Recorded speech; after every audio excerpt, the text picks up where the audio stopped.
The customer is always right, until they're not. At Astria, Manhattan's most exclusive restaurant, a reservation is a privilege, but for one wealthy girlfriend, it was a license to be cruel. She decided to humiliate a quiet waitress, to break her spirit, to get her fired. She picked the wrong waitress. She didn't just insult an employee, she insulted the owner. And she had no idea that the woman she just destroyed was about to destroy her entire world. The air inside Astria was a carefully curated masterpiece.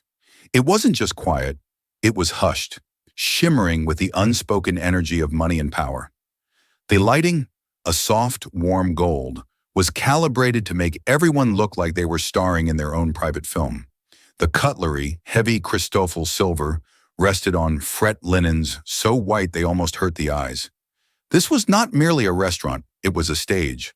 And tonight, Elena Sterling was playing the part of Ilara, a waitress. To the rest of the staff, Ilara was a bit of an enigma.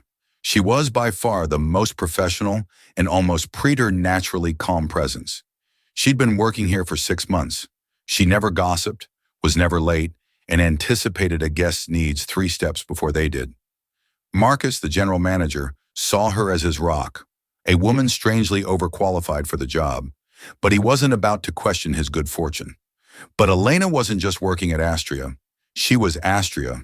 She and her husband, David Sterling, had built the Sterling Restaurant Group from a single, high-risk bistro in Soho into a global culinary empire. David was the face, the charismatic, silver-haired negotiator who graced the covers of Forbes and Fortune. He handled the investors, the expansion, the multi-million-dollar deals. Elena, however, was the heart.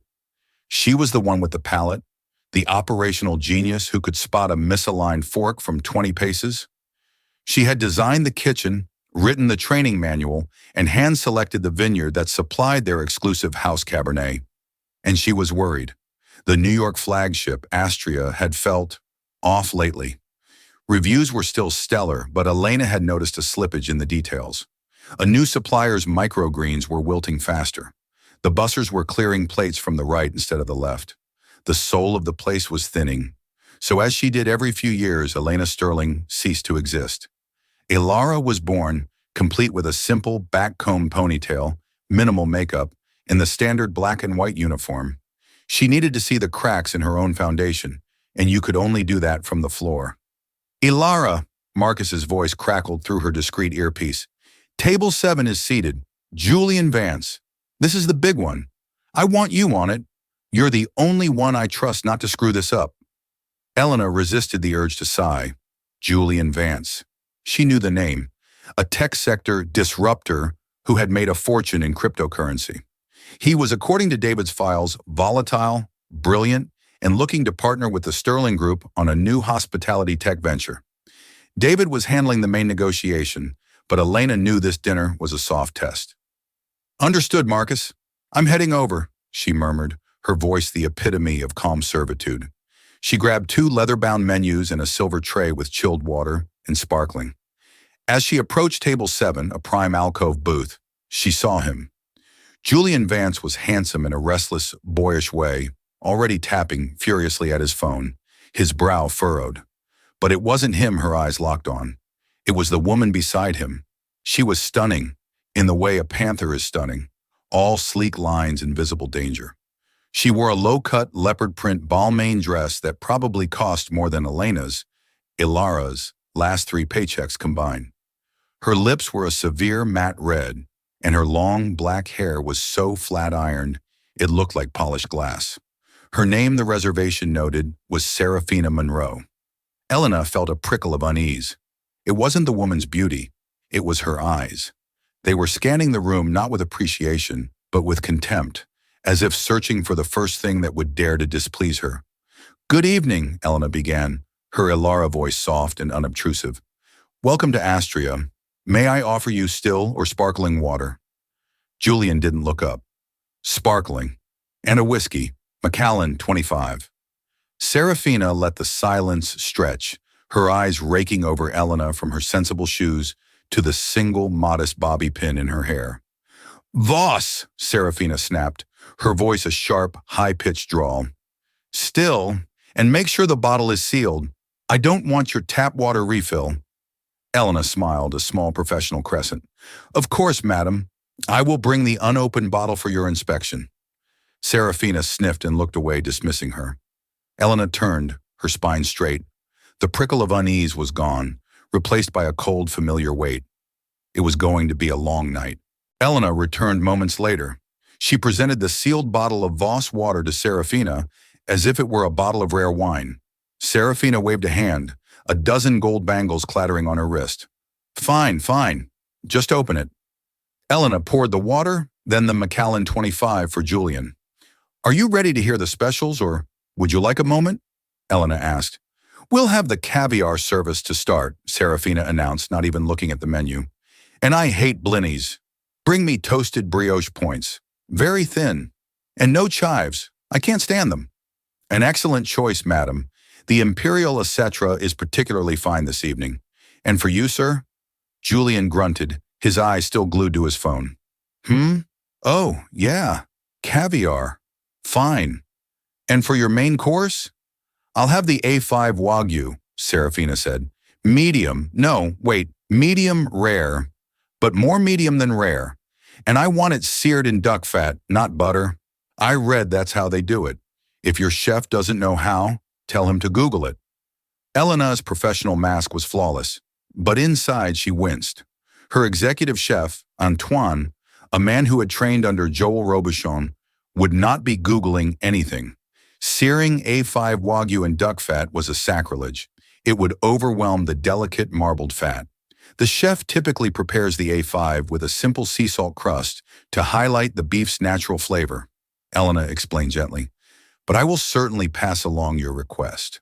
Don't explain it to me, darling, Serafina said, her red lips pulling into a sneer. Just do it. If I'm paying $200 for a steak, I'll have it cooked in motor oil if I want. Julian finally looked up, irritated, but at Serafina. Sarah, keep it down. I'm on a call. He put his phone to his ear. No, Bill, the numbers are solid, but the real prize is the Sterling partnership. David Sterling is a legend. His wife is the real brains, apparently, some kind of operational ghost. If we land this... He walked away from the table, pacing near the window, his voice a low, urgent murmur. Serafina watched him go, her beautiful face tightening. The air of bored contempt vanished, replaced by a flash of raw insecurity.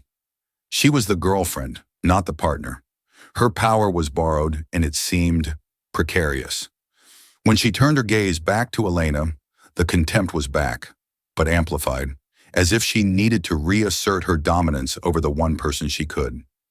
He's very busy, Serafina said, loud enough for the nearby tables to hear.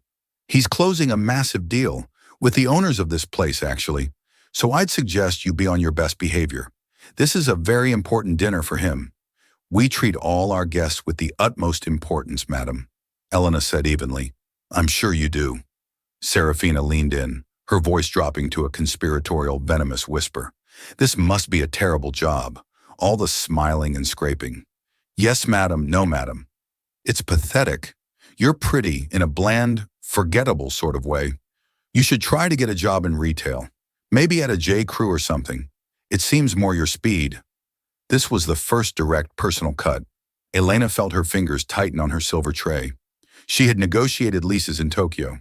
She had personally fired a 3-star Michelin chef for alcohol theft.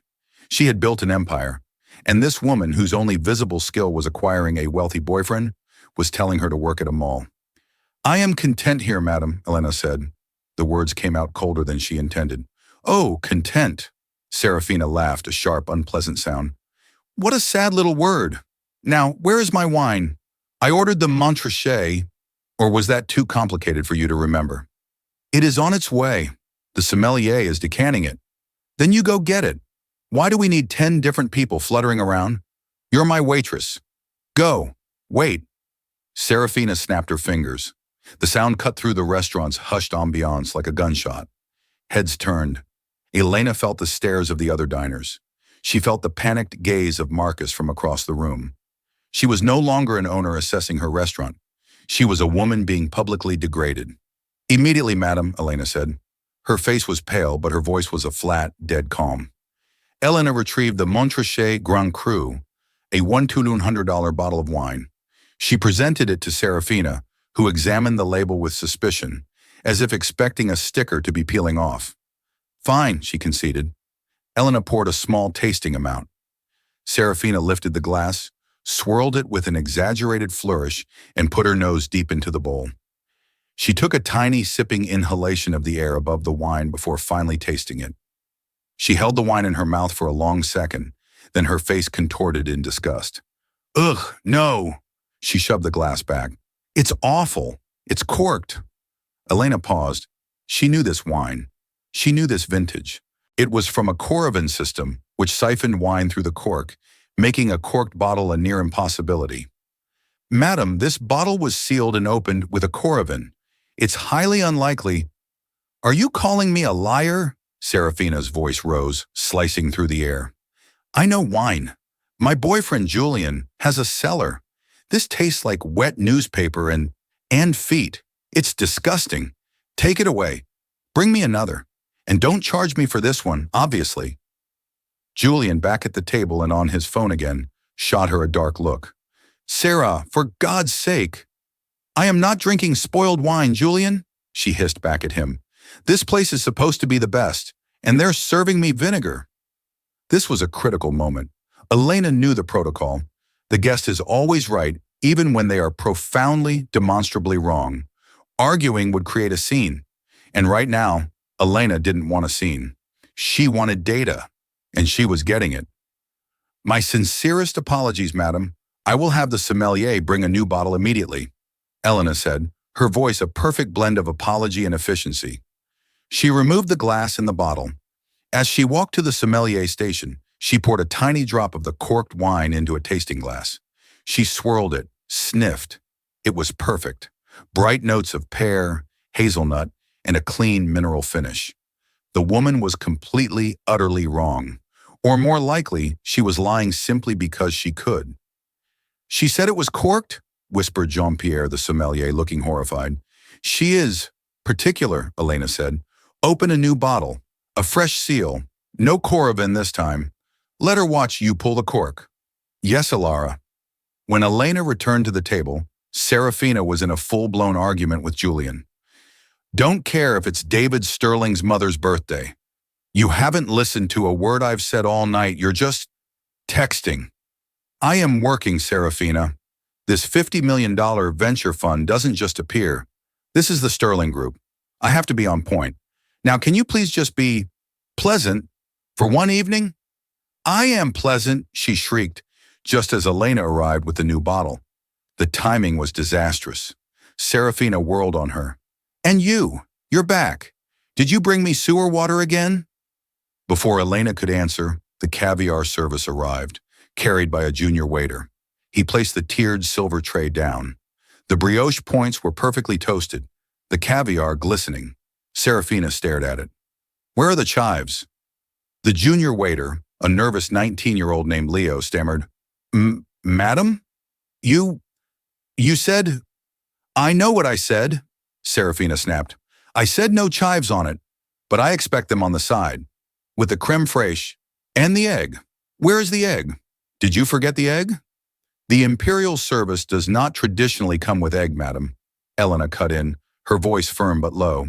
It's served pure with creme fraiche to respect the caviar. I don't care about tradition. I want what I want. Serafina slammed her flat hand on the table. The silver jumped. Julian flinched, his face turning a deep, embarrassed crimson. This is a joke, Serafina said, her voice dropping to a menacing purr. She looked right at Elena. This is your fault. You're the head waitress. You're supposed to anticipate these things. You're supposed to make me happy. And I am not happy. I will bring you chopped egg immediately, madam, Elena said. Her pulse was a low, heavy drum in her ears. You do that. Serafina picked up a mother-of-pearl spoon, dipped it into the $400 tin of caviar, and took a large bite. She chewed, her eyes locked on Elena. It's too salty, she said, her mouth full. This whole place has gone to hell. I'm going to make sure Julian tells Mr. Sterling just how awful his staff is, starting with you. Elena just nodded. The chopped egg. I will be right back. She walked away feeling the sympathetic, horrified stares of the other patrons. She felt the shame radiating from Julian Vance. She saw Marcus wringing his hands near the kitchen door. This wasn't a guest service issue anymore. This was a hostage situation. The rest of the meal was a minefield. The chopped egg was brought, and Serafina ignored it. The A5 Wagyu arrived, seared in duck fat as requested. Elena had personally watched Chef Antoine prepare it, his face a mask of professional agony. "It is a war crime, Elena," he'd muttered in French, "to do this to such beautiful beef." Serafina took one bite. She didn't spit it out. Instead, she chewed it slowly, theatrically, a look of profound concentration on her face. Julian, having finally given up on his phone, watched her, his nerves visibly shot. "Well?" he asked. Serafina put her fork down. "It's fine." She took another bite. "No, wait, what is that?" "It is the A5 Wagyu, madam, prepared as you requested," Elena said, standing a respectful 5 feet from the table. "No, there's a taste. It's burnt." I assure you, madam, the chef—" "Don't assure me." Serafina stood up. Her chair scraped loudly on the dark oak floor. The restaurant, which had been buzzing, went quiet, utterly, completely silent. "You!" Serafina pointed at Elena. "You did this. You told the chef to burn it, didn't you? As punishment. Because I complained about the wine. Madam, I would never—" "Oh, save it." Serafina's eyes were glittering. She was enjoying this. She was the star of the show. "You've had it out for me since I sat down. You think you're better than me, don't you? With your little judgmental face and your quiet, mousy voice. Sarah, sit down." "My God," Julian hissed, grabbing her arm. "You are making a scene." "I am handling a scene." She ripped her arm away. This waitress has been rude, incompetent, and now she's serving me burnt, inedible food." Marcus was now speed-walking over, his face ashen. "Ms. Monroe, please. What seems to be the problem? The steak. We will replace it. Of course.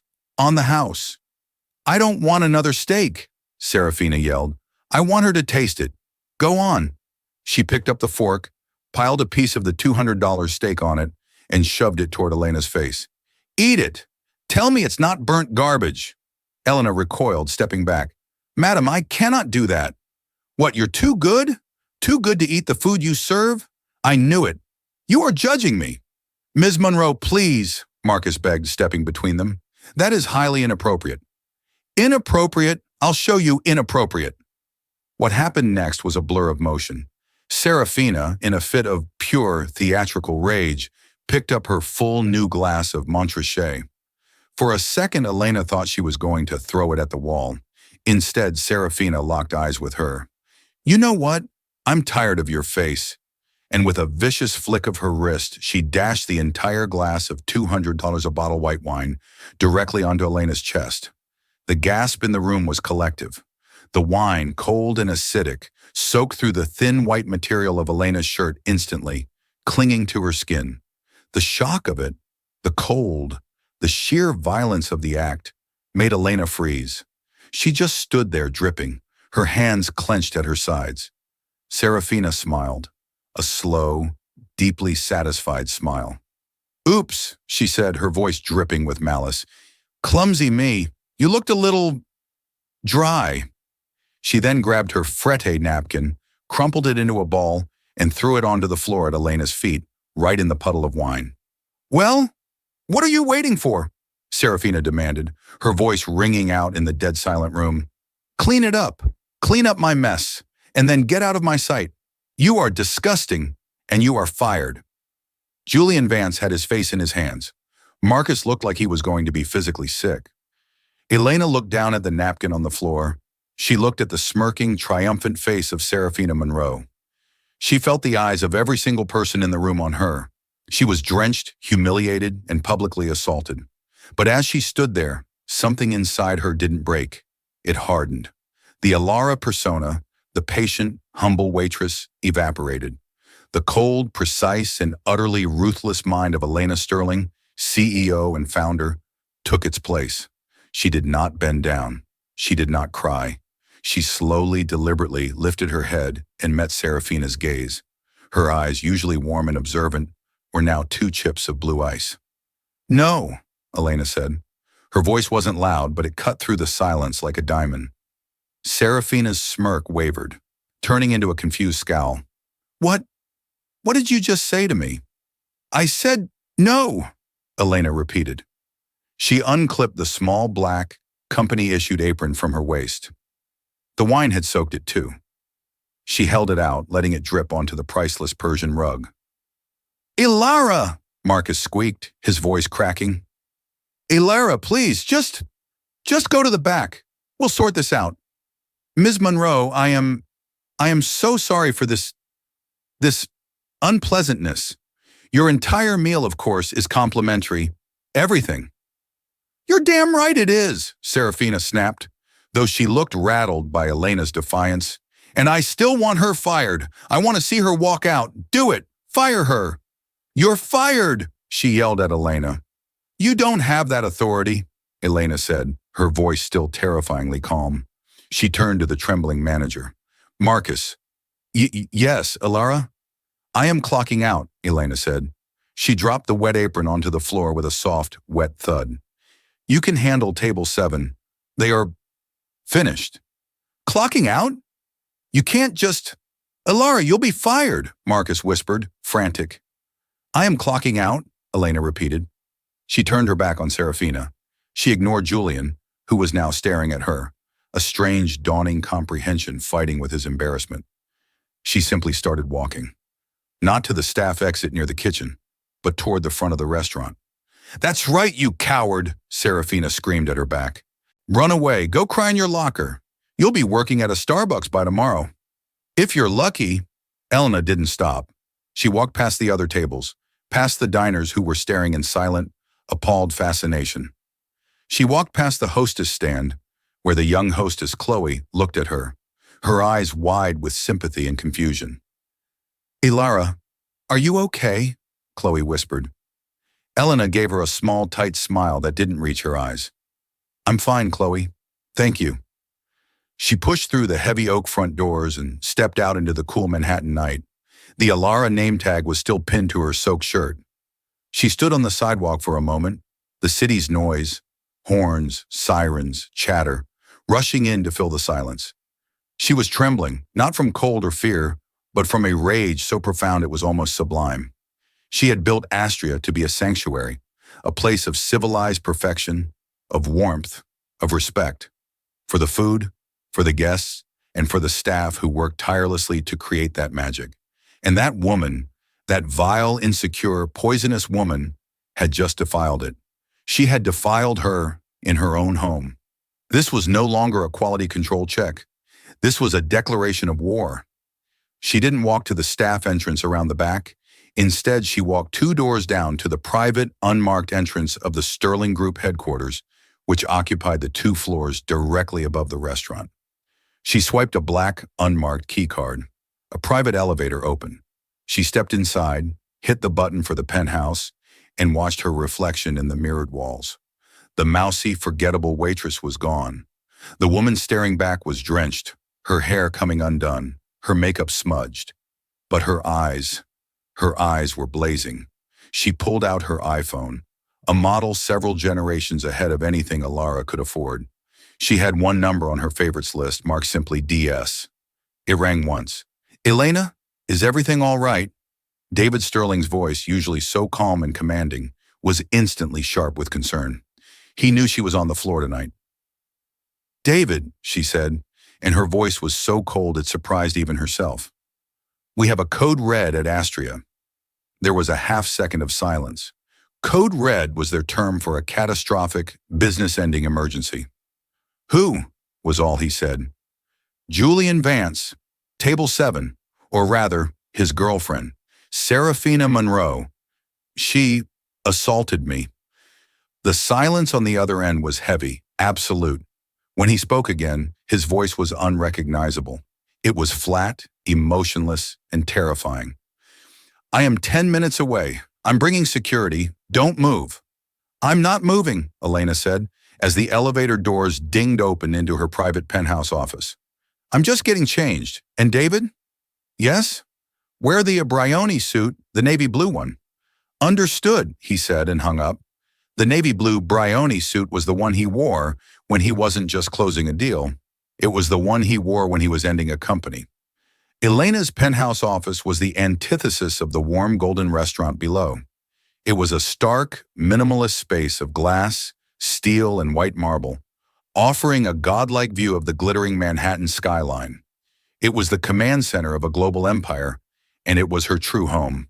She strode past her massive empty desk to a discreet floor-to-ceiling panel. She pressed her thumb to a biometric scanner, and the panel hissed open, revealing a private dressing room and bathroom. With sharp, efficient movements, she tore off the wine-soaked polyester blend uniform. She dropped the Alara name tag into a waste bin. She scrubbed her face clean, wiping away the submissive Waitress bland makeup. Then the transformation began. From the closet, she pulled a pair of razor-sharp, wide-leg Armani trousers in a deep charcoal gray. With them, a cream-colored, pure silk blouse from Loro Piana. She sat down at the vanity and reapplied her makeup. This time, it wasn't the makeup of Alara. It was the armor of Elena Sterling. A defined, smoky eye. A bold, confident, deep red lipstick. Rouge Audis. She undid the simple ponytail, and her honey blonde hair fell to her shoulders. She brushed it out, the waves falling into a sleek, powerful lob. She opened a drawer, revealing a collection of watches. She bypassed the Rolex and the Patek Philippe and strapped on her Cartier tank, the one David had given her when they'd signed the lease for their first restaurant in Paris. Finally, she stepped into a pair of black patent leather Manolo Blahnik heels. They added 3 inches of height and made a sharp, definitive click on the marble floor. She assessed herself in the full-length mirror. The woman who had been humiliated was gone. In her place stood a queen. She walked back to her desk and pressed an intercom. "Robert, what is David's ETA?" Her assistant's voice came back instantly. "Mr. Sterling's car has just pulled up, Mrs. Sterling. He is not alone. He has Mr. Davies and Mr. Shaw from legal with him." "Good." Davies and Shaw were their top litigators. "Send them all to the main dining room, but hold them at the entrance. I'm on my way down. I'll be re-entering through the front." "Yes, Mrs. Sterling." Elena walked back to the private elevator. As she descended, she closed her eyes, not in anger, but in calculation. She reviewed the past hour, the insults, the demands, the assault. She cataloged every lie Serafina had told. The corked wine, the salty caviar, the burnt steak. She had the kitchen logs, the sommelier's testimony, and the Korovin system as proof. This wasn't about revenge. Revenge was emotional and messy. This was about consequences. It was about protecting the integrity of what she had built. Serafina Monroe hadn't just insulted a waitress. She had fundamentally misunderstood the nature of power. She thought power came from a Balmain dress and a rich boyfriend. Elena was about to teach her that real power was the ability to create the very room she was sitting in, and the ability to take it all away. The elevator doors opened onto the ground floor behind the hostess stand. Meanwhile, back in the dining room, the atmosphere was toxic. Marcus had personally cleared the table, apologizing profusely. "I have never, ever, in my 15 years of service, seen such a lack of professionalism," Serafina was saying, her voice loud and self-righteous, having fully recovered her composure.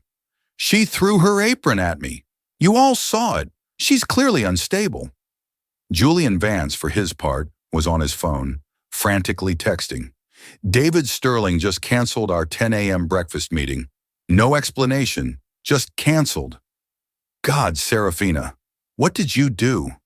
"What did I do? I did us a favor. That waitress was a menace. When you tell David what happened, he'll probably thank us for pointing out the rot in his staff." "I don't think so," Julian muttered, his face pale. "That woman, Ilera, she looked familiar. I can't place it, but..." It was at that exact moment the heavy oak doors of Astria opened. Chloe, the hostess, looked up. "Good evening. Welcome to..." "Oh." David Sterling swept into the room. He was tall, impeccably dressed in the dark navy Brioni suit, which made him look less like a businessman and more like a predator. He was flanked by 2 grim-faced men in equally expensive, though less flashy, suits. both carrying leather briefcases. "Mr. Vance," David said. His voice wasn't loud, but it had a bass resonance that silenced the entire restaurant. Julian shot to his feet, knocking over his water glass. "Mr. Sterling, David, I wasn't expecting you. This is a wonderful surprise." "I'm sure it is," David said, his eyes scanning the table. He looked at Serafina, his gaze so cold she visibly recoiled. "I was called here on an emergency. A code red, my wife called it." "Your wife?" Julian said, confused. "Yes. You see, Mr. Vance, I'm the face of this company. But my wife, she's the one with the talent. She's the founder, the creator, the soul of this place. I just handle the money." I'd be honored to meet her," Julian stammered, frantically trying to salvage the situation. We had a bit of an issue with one of your staff, but..." "Yes," David said, his eyes moving toward the elevator bay. "You did." And then, the click-clack-click of high heels on marble. A figure emerged from the shadows near the hostess stand. She walked into the light of the main dining room. It was not Ilara, the waitress. It was Elena Sterling. Her hair was perfect. Her suit was immaculate. Her red-lipped mouth was set in a hard, uncompromising line. She looked every inch the billionaire titan of industry she was. She walked directly to David, who, in a gesture of pure, unconscious devotion, reached out and gently brushed a fleck of lint from her silk blouse. "Are you all right?" he murmured, for her alone. "I am now," she whispered back. Then they turned as a united front to face table 7. Chloe, the hostess, gasped, her hand flying to her mouth. "Ilara?" Julian Vance's face went from pale to a ghastly mottled white. The blood drained from his face so fast he looked like he might faint. He recognized her, not from the restaurant floor. He recognized her from the cover of the Wall Street Journal's Women in Business issue. "Oh my God," Julian whispered, sinking back into his chair. "Oh, no, no, no, no." Serafina just stared, her mouth half open, her brain unable to compute. She looked from the powerful woman in the Armani suit to the empty space where the disgusting waitress had been, and back again. Who are you?" Serafina faltered. Elena Sterling stepped forward, her heels silent on the plush rug. She stopped directly in front of Serafina. "My name," she said, her voice clear and caring, "is Elena Sterling. I am the co-founder and chief creative officer of the Sterling Restaurant Group. And you," she pointed a perfectly manicured finger at Serafina, "are in my restaurant, in my chair, insulting my staff, and wearing my wine." The silence in Astria was no longer hushed and respectful. It was a suffocating, absolute void, broken only by the sound of Julian Vance making a small, choking noise. Serafina Monroe's carefully constructed world was visibly shattering. The color drained from her face, leaving her expensive makeup looking like a grotesque mask. Her eyes, which had been so full of cruel fire, were now wide, blank, and swimming in pure, undiluted terror. I don't," she stammered, looking helplessly at Julian. But Julian was beyond helping. He was staring at Elena Sterling as if she were the executioner. "Mrs. Sterling," Julian began, his voice a hoarse croak. He tried to stand, but his legs seemed to fail him. "Mrs. Sterling, we had no idea. This is a misunderstanding.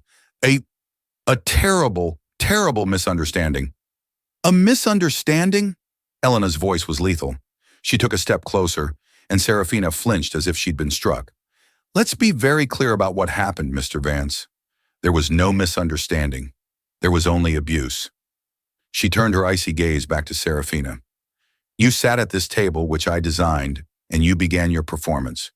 You sent back a $200 bottle of Montrachet that you knew wasn't corked. You lied. You claimed our Imperial Acetra caviar was too salty. You demanded my executive chef, a man with 3 Michelin stars, desecrate a piece of A5 Wagyu. And he did it. Because our policy, my policy, is to accommodate the guest, even when the guest is ignorant."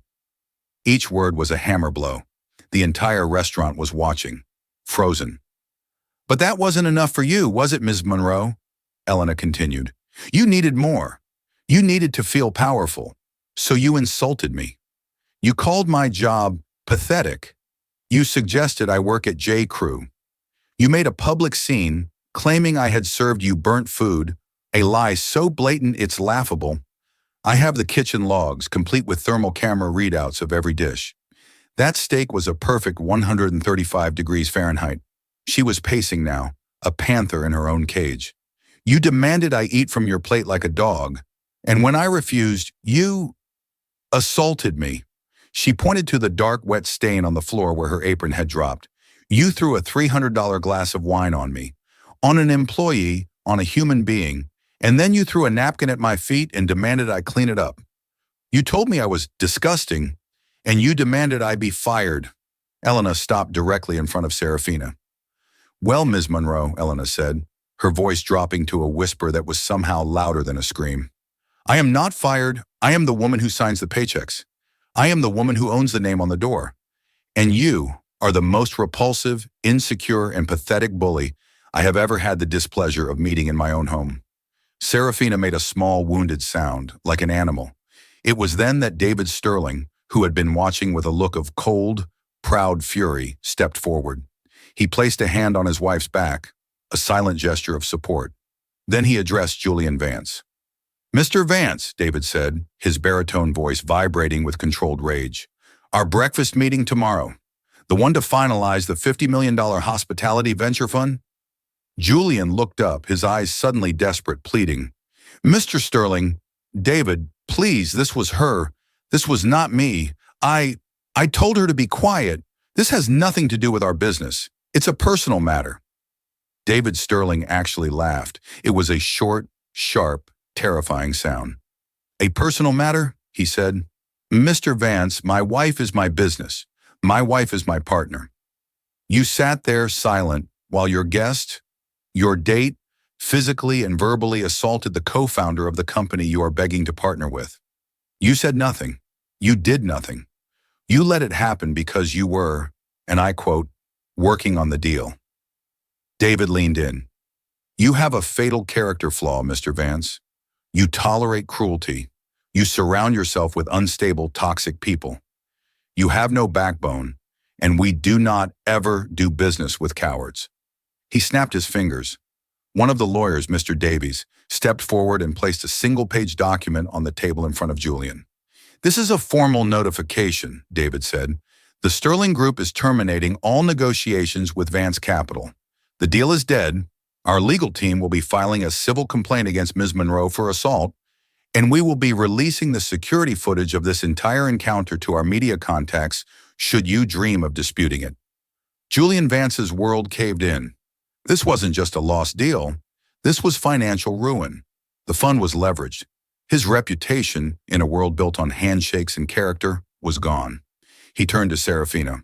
His face, which had been pale with fear, was now purple with rage. You, he seethed. You, stupid bitch. You just ruined me.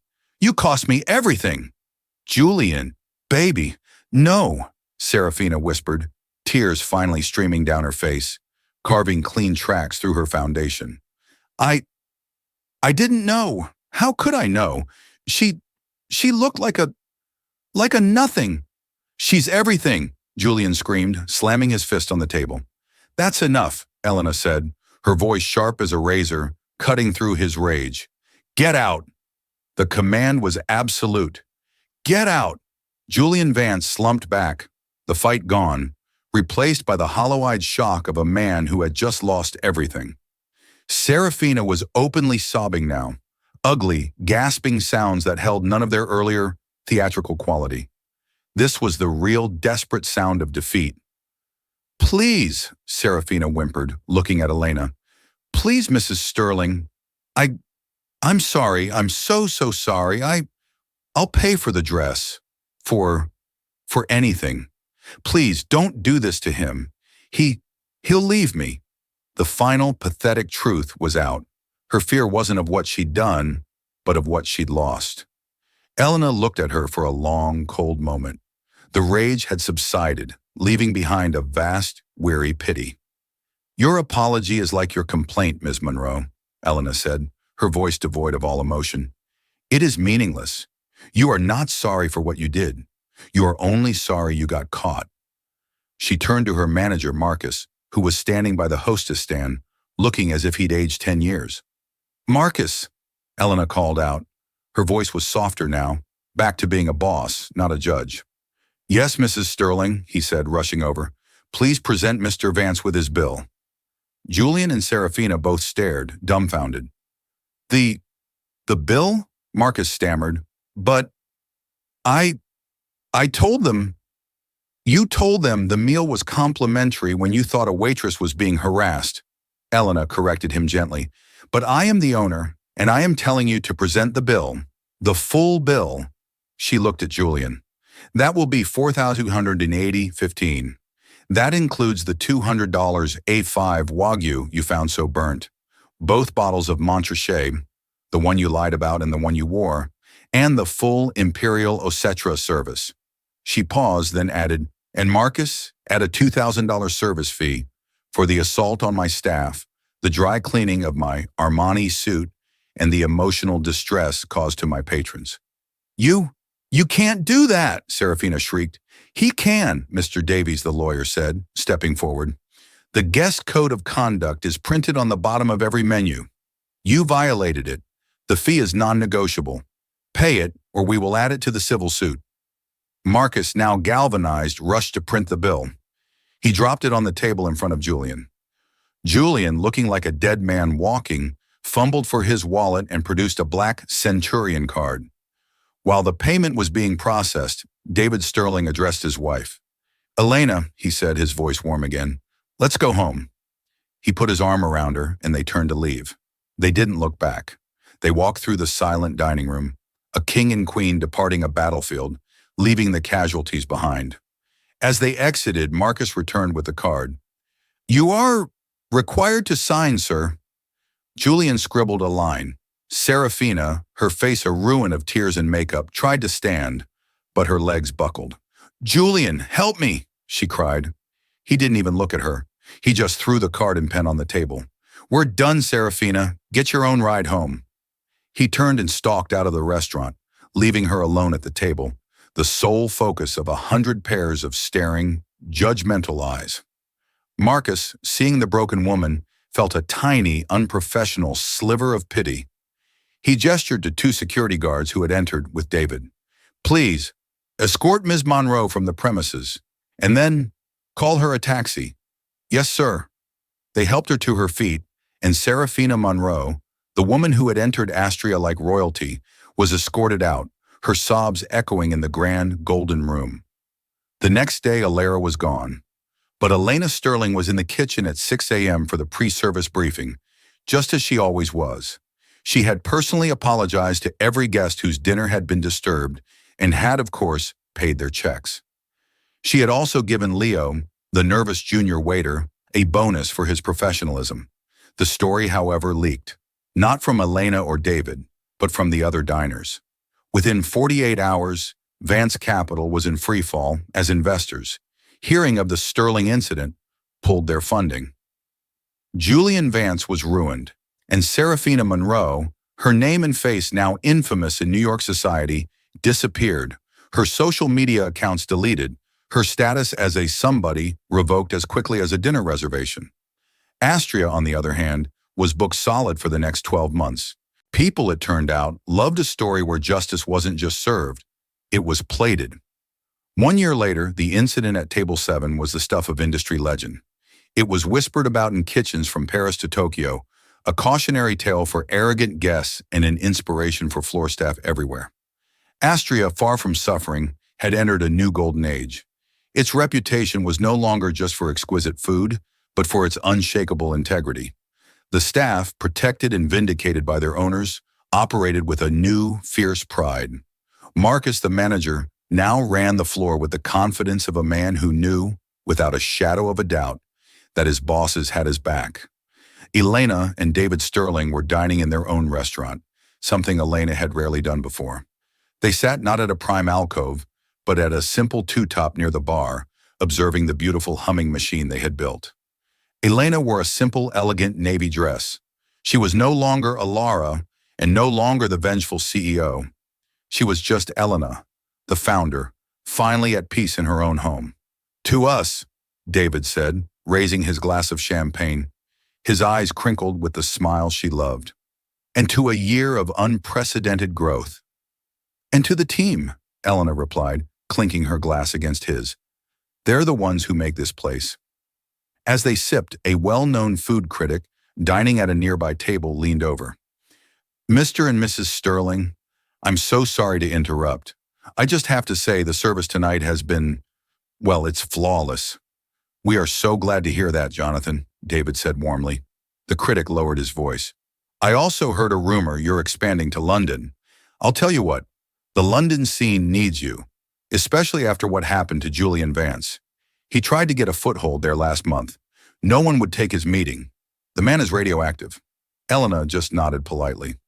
"We believe in strong character, Jonathan, in our partners and in our staff." "Well, you've certainly proved that," the critic said, raising his glass. "A legend, truly." After dinner, Elena decided to walk the few blocks back to their penthouse apartment alone. It was a crisp, clear autumn night, and she wanted to enjoy the city air.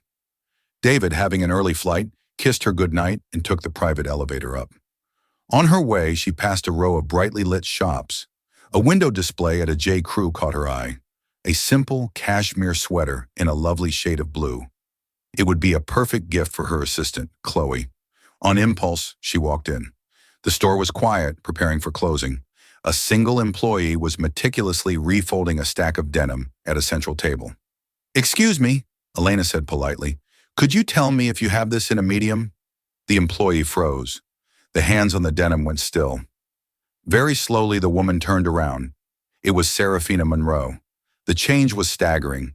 The Balmain dresses and sharp, cruel makeup were gone. She wore the standard employee uniform, a simple striped t-shirt and khaki pants. Her long black hair was pulled back into a functional, slightly frizzy ponytail. She was paler, thinner, and the fire in her eyes was long dead, replaced by a deep, haunted exhaustion. She looked, Elena thought with a jolt, exactly like Alara had. Serafina's eyes widened in pure, unadulterated panic. Her lips parted, but no sound came out. She looked as if she'd seen a ghost. I, she stammered, her gaze darting to the exits, as if calculating an escape. "This sweater," Elena said, her voice perfectly level, holding up the blue cashmere. "I was looking for a medium."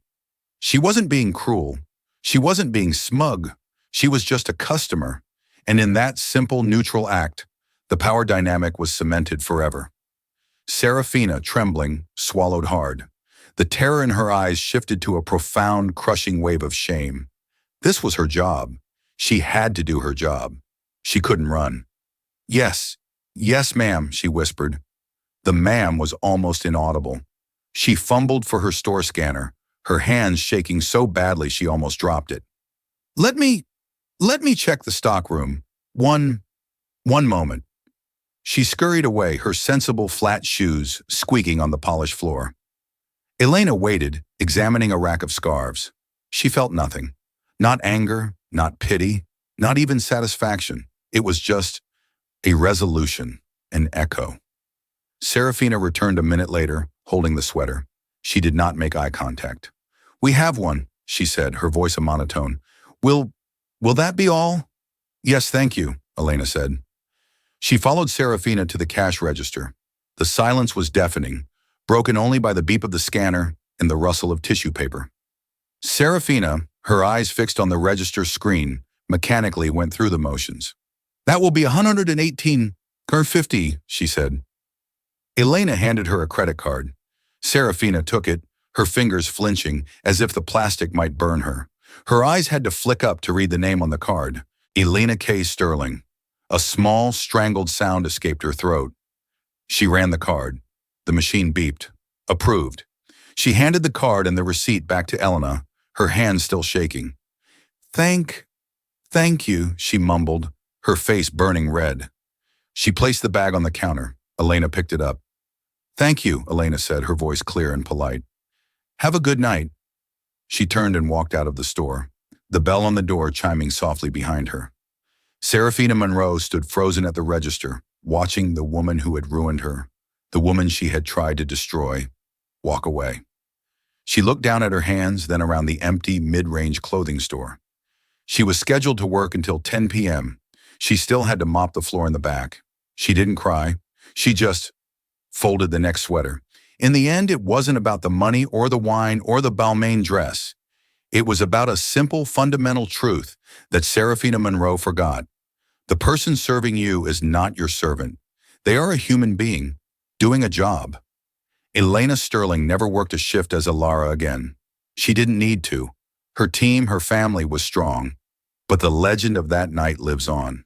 A reminder that you should always be kind to the people who handle your food. Because you never ever know who you're talking to. The quiet waitress you're insulting might not just be the owner's wife. She might be the one who built the entire empire.